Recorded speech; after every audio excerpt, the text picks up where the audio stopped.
చెంపకి చుక్కని పెట్టి పాదాలకి పారాణి పూసి చేతికి గాజులు వేసి కస్తూరి నుదుట దిద్ది ముత్యానికి ముస్తాబే చేసి మా హృదయాలను బోయిలుగా మలచిన ఈ పల్లకిలో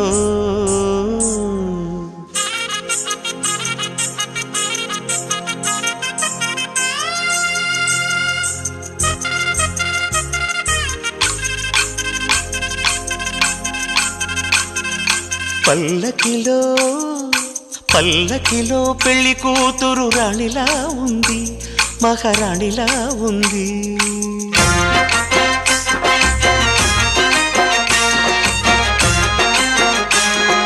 రాణిగారికి సిగ్గులు వచ్చే, రాజుగారికి చిరునవ్వొచ్చే, ఈ ఇద్దరి